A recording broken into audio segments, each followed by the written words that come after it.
Assalamualaikum warahmatullahi wabarakatuh. Hamidan lillah wa musalliyan wa musalliman ala rasulillah wa ala alihi wa sahbihi wa man walahu la hawla wa la quwata illa billah, amma ba'd. Hadratul muhtaramin, para habaib, para masyayikh, para kiai, para asatid yang dimuliakan oleh Allah Subhanahu wa taala. Langsung saja ke dalam pembahasan kitab Tarikhul Hawadits wal Ahwal an-Nabawiyyah karangan Sayyid Muhammad bin Alwi al-Maliki al-Hasani rahimahullahu ta'ala wa nafa'ana bihi wa bi ulumihi fid dharain amin, ila an qala wa fi sanatil khamisa wal 20, tahun tatkala Nabi Muhammad berusia 25 tahun. Sebagaimana di pertemuan yang lalu kita jelaskan bahwasanya Nabi Muhammad tatkala berumur 25 tahun beliau menjalankan dagangan yang dimiliki oleh Khadijah, dan itu sebelum menikah dengan Khadijah 2 bulan. Disebutkan bahwasanya Khadijah binti Khuwailid bin Asad bin Abdul Uzza bin Qusay ini adalah seorang perempuan yang kaya raya, yang mulia, yang memiliki keindahan, rupawan, dan juga termasuk orang yang paling mulia di tengah-tengah Quraisy secara nasab. Dan juga secara kemuliaan pun beliau adalah orang yang sangat diagungkan, dimuliakan di tengah-tengah masyarakat. Dan orang-orang jahiliyah, ini orang jahiliyah, orang zaman dulu yang benar-benar perbuatannya itu jahiliyah, jahil, bodoh. Ngebunuh gadis, anak gadis dikubur hidup-hidup. Perbuatan yang kagak masuk akal dengan logika yang sehat. Maka dikatakan jahiliyah. Namun Sayyidatuna Khadijah di zaman jahiliyah tud'a bit-tahira wa bisayyidah Quraisy. Orang jahiliyah sendiri memanggil bahwasanya Sayyidatuna Khadijah adalah sosok perempuan yang suci. Iya. Dan juga sosok perempuan yang menjadi pemimpin orang Quraisy, pemimpin perempuannya. Bahkan banyak orang-orang yang menyodorkan diri melamar Sayyidatuna Khadijah namun ditolak. Ya, namun ditolak. Sayyidatuna Khadijah sendiri dulu pernah menikah. Ya, jadi Sayyidatuna Khadijah ini kita ketahui bukan gadis, namun janda 2 kali. Yang pertama Sayyidatuna Khadijah menikah pertama kali dengan seseorang bernama Atiq bin Aid bin Abdullah bin Amr bin Makhzum. Namun setelah itu berpisah dan memiliki seorang anak dari Atiq, suami pertama punya anak Sayyidatuna Khadijah. Nama anaknya adalah Hindun binti Atiq, perempuan. Jadi Nabi Muhammad SAW ada anak tiri bawaan Sayyidatuna Khadijah. Pertama Hindun. Yang kedua setelah pisah sama Atiq, Sayyidatuna Khadijah menikah dengan seseorang yang bernama Abu Halah An-Nabbash bin Zararah. Abu Halah. Dari pernikahan ini pun punya anak. Nama anaknya adalah Hindun juga. Yeah. Namun Hindun yang pertama laki-laki. Hindun yang kedua perempuan. Yeah. Wa wulidat li Abi Hala Hindan bin Abi Hala. Kalau tadi binti Atiq, kali ini bin Abi Hala. Bin Uba bin Abi Hala, ya.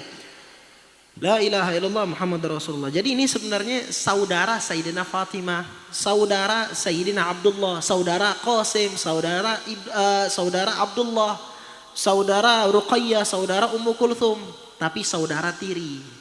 Ya, bawaan daripada ibundanya. Lalu banyak tuh udah pisah 2 kali, banyak yang nyodorin diri. Cantik, rupawan, mulia, kaya lagi. Iya.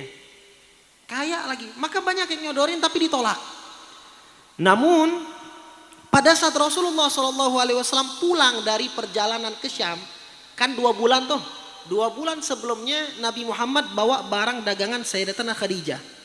Pada saat pulang disodorkan untuk menikah. Sayyidatuna Khadijah arsalat ilaihi may yarghabuhu fi zawaj. Wa qila innaha arsalat ukhtaha. Ada riwayat Sayyidatuna Khadijah ngirim saudarinya untuk ngelamar Nabi Muhammad. Kalau kita biasa laki-laki yang lamar, ini Nabi Muhammad yang dilamar. Pada saat itu ada riwayat lagi yang mengatakan bahwasanya Sayyidatina Khadijah mengirim seseorang perempuan, budak Sayyidatina Khadijah yang bernama Nafisah. Maka pada saat ditanya, Rasulullah mau nggak, ya Muhammad mau nggak menikah? Ini pada saat itu belum disodorin sama siapa, cuma ditanya mau nikah nggak? Apa kata Nabi Muhammad? Ma biyadi ma atazawwaj bih. Aku nggak punya apa-apa mau menikah. Iya, kerja aja baru kerja pada saat itu, baru 2 bulan sebelumnya, namun disodori nikah. Maka kata Rasulullah, aku nggak punya apa-apa. Maka kata utusan Sayyidatina Khadijah, fa in kufita dzalik wa du'ita ilal mal wal jamal wasyaraf wal kafa'ah ala tujib. Kalau ente diajak, diundang, ada orang yang ngajak engkau untuk menikah, namun orang tersebut akan mencukupi semua kebutuhanmu. Dia punya harta banyak, kecantikan, kemuliaan, dan juga memiliki darah biru, kafa'ah, sekufu. Ente mau nggak? Kata Rasulullah, emang itu siapa perempuannya? Maka kata utusan itu ngomong, itu adalah Khadijah. Apa kata Rasulullah? Fa'ana a'mal. Kalau Khadijah saya mau, kata Rasulullah Shallallahu Alaihi Wasallam. Gini aja, kalau seseorang mikir kalau misalnya mau nikah, tiba-tiba maaf, bukan mau menginginkan. Seperti Sayyidah Khadijah 2 kali menikah tapi pisah. Orang kalau mau menikah, apalagi dari Rasulullah SAW yang memiliki kedudukan. Kalau kita mungkin, wah nggak ada yang lain aja. Namun Rasulullah SAW kok bisa tiba-tiba langsung mau, karena ilham dari Allah Subhanahu Wa Taala. Maka akhirnya ini orang pergi ke Khadijah, ngasih tahu bahwasanya Rasulullah SAW telah menerima. Tiba-tiba Sayyidatina Khadijah langsung mengirim pamannya untuk lamaran, yang bernama siapa? Amr bin Asad, untuk menikahkan dirinya dengan Rasulullah SAW. Nah, dari sini ada perbedaan antar ulama. Ada ulama yang mengatakan bahwasanya yang menikahkan Sayyidatina Khadijah adalah pamannya, Amr bin Asad. Ada satu lagi yang mengatakan bahwasanya yang menikahkan Sayyidatina Khadijah adalah Khuwailid. Yang mana yang benar? Ulama mengatakan yang benar adalah Amr bin Asad. Kenapa? Karena dalam riwayat anna ammaha, ini disebutkan oleh Ibn Abbas, an Dawud bin Husain, an Ikrimah an Ibn Abbas, bahwasanya yang menikahkan Sayyidatina Khadijah adalah Amr bin Asad. Anna ammaha Amr bin Asad zawwajaha Rasulullah sallallahu alaihi wasallam. Wa anna abaha Khuwailid bin Asad mata qabla al-fijar. Adapun ayahnya Sayyidatina Khadijah itu wafat sebelum perperangan Fijar. Pada saat umur Nabi Muhammad 14 tahun. Artinya apa? Udah wafat 14 tahun atau 15 tahun sebelumnya. Jadi yang nikahin Rasulullah, yang jadi wali bukan ayahnya Khadijah, namun Amr bin Asad yang menjadi pamannya Sayyidatina Khadijah. Karena kan Khadijah binti Khuwailid bin Asad, Amr bin Asad, jadi pamannya, paman kan kandung. Itu yang pertama. Terus di sini juga disebutkan la ilaha illallah, bahwasanya pada saat itu Rasulullah SAW nggak pernah pergi tijarah berdagang lagi setelah menikah sama Khadijah. Nggak pernah berdagang lagi, pergi berdagang, bahkan tinggal sama Khadijah sampai kelak bakal hijrah ke kota Madinah. Sampai hijrah ke kota Madinah. Dan hampir semua anak Rasulullah SAW itu lahir dari rahimnya Khadijah. Fatimah, Zainab, Ruqayyah, Ummu Kulthum. Ini perempuan semua dari Khadijah. Laki-laki Abdullah, Qasim, Tahir. Ada riwayat Abdullah itu Tahir, ada yang mengatakan itu Thayyib. Itu semuanya dari siapa? Dari Khadijah. Kecuali satu, Ibrahim. Itu dari siapa? Mariyatul Qibtiyah. Namun mungkin hari ini saya akan nambahkan pembahasan. Wa fi sanati 30, dan tatkala umur Rasulullah sallallahu alaihi wasallam 30 tahun. Tatkala umur Rasulullah sallallahu alaihi wasallam 30 tahun, wulida Ali bin Abi Thalib fil Ka'bah. Lahirnya seseorang yang bernama Ali bin Abi Thalib. Di mana lahirnya? Lahir di Ka'bah. Kelahirannya di Ka'bah. Kok bisa kok udah lahir di dalam Ka'bah? Karena pada saat itu yang megang mandat Quraisy, kekuatan, kepemimpinan Abu Thalib. Dulu dipegang oleh Abdul Muttalib. Abdul Muttalib wafat, yang ngegantiin Abu Thalib. Maka orang segan semua. Itu termasuk kenapa kok bisa. Ali bin Abi Thalib adalah keponakan sepupu Rasulullah SAW dan sepupu kandung. Emang ada sepupu nggak kandung? Jadi gini, Rasulullah punya ayah Abdullah. Abu Thalib, Ali punya ayah Abu Thalib. Abu Thalib sama Abdullah ini saudara kandung, satu bapak satu ibu. Yang kemarin pada saat Ustaz Fakhruddin Al-Bantani tuh ngejelasin. Nah beliau kan ngomong siapa ibunya? Ibunya itu satu tuh. Abu Thalib sama Abdullah kandung. Yang lain beda ibu. Siapa ibunya? Fatimah binti Amr Al-Makhzumiyah. Ya. Jadi ini sepupu yang kandung. Adapun yang lain seperti Abdullah bin Abbas itu dari atasnya udah beda ibu. Ya, udah beda ibu. Itu lahir 30 tahun setelah Nabi Muhammad SAW lahir. Ibunya Sayyidina Ali itu siapa? Fatimah binti Asad bin Hashim. Gelar Sayyidina Ali Abul Hasan. Kok bisa dapat gelar Abul Hasan? Yang namanya Abu itu kunyah. Ya. Yang namanya Abu, Ummu itu kunyah. Pekong. Abu Ammar. Abu Ammar berarti ya. Bapaknya Ammar. Itu namanya Abu atau Ummu. Kunyah. Nah kunyahnya Sayyidina Ali adalah Abul Hasan. Karena punya anak Hasanul Husain. Beliau pun menantu Rasulullah SAW. Dan beliau adalah salah satu yang pertama kali orang Hashimi yang lahir dari dua Hashimi. Maksudnya apa? Kan di dalam Quraisy ada Bani Hashim, ada Bani Muttalib. Nah ini Sayyidina Ali lahir, bapak ibunya itu gate kalau orang ngomongnya. Bapak sama ibunya dua-duanya orang dari keturunan Bani Hashim. Dan beliau berada dari kecil, beliau masuk Islam sebelum baligh. Sebelum baligh udah masuk Islam. Makanya kenapa Sayyidina Ali digelari karramallahu wajhah. Dalam riwayat itu nggak ada mengatakan karena nggak pernah ngelihat kemaluannya. Yang beredar di masyarakat banyak kan ngomong nggak pernah ngelihat kemaluan, bukan. Namun karramallahu wajhah karena tidak pernah menundukkan mata dan wajahnya untuk berhala. Lah masuk Islamnya sebelum apa? Sebelum baligh kok. Kok bisa masuk Islam sebelum baligh? Ibn Ishaq beliau mengatakan tatkala Sayyidina Ali bin Abi Thalib berumur 10 tahun, yang ngasuh langsung siapa? Nabi Muhammad. Yang ngedidik Nabi Muhammad, yang membesarkan Nabi Muhammad. Jadi wajar di dalam didikan Rasulullah SAW. Kok bisa? Kan ada bapak. Kok yang ngasuh sepupunya? Jadi ceritanya seperti ini. Rasulullah SAW mengambil Sayyidina Ali karena apa? Lianna Quraisyan asabatkum azmah syadida wa kana Abu Thalib kathirul iyali qalilul mal. Abu Thalib nggak banyak harta, anak banyak. Anak banyak. Emang biasa ada kalau di Palembang sering tuh. Kalau udah banyak anak, biasa anak yang paling bontot atau yang nomor berapa dikasih sama saudaranya untuk ngasuh gitu. Nah ini juga sama. Rasulullah SAW pada saat Abu Thalib susah, apalagi lagi ada paceklik ke ekonomi sulit, Rasulullah ngambil Sayyidina Ali.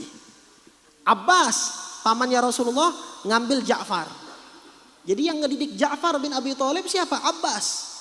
Bahkan dalam riwayat, beliau Ja'far itu tetap tinggal sama Abbas sampai Abbas masuk Islam.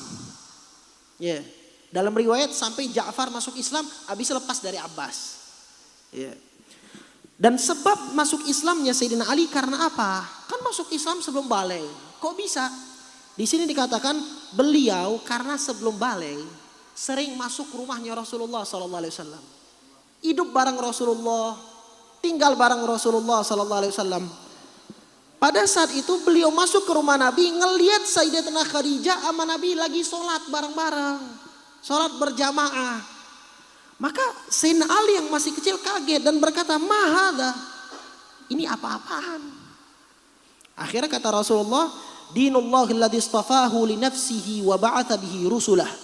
Fa'ad'uka ila Allahi wahdahu la syarika lahu wa ila ibadatihi wal kufr billati wal uzza."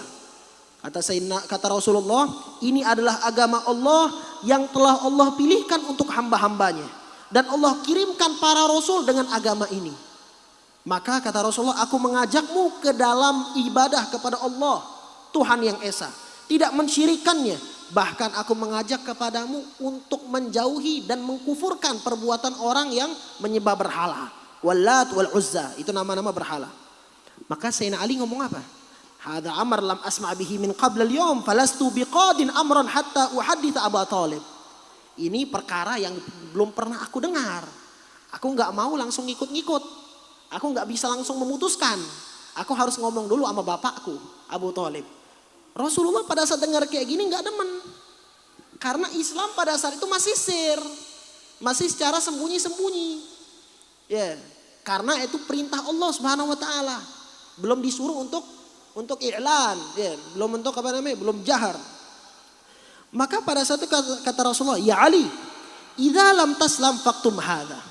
Kalau ente belum masuk Islam, belum mau, diam, jangan ngomong ke siapa-siapa, sembunyikan, rahasiakan ini.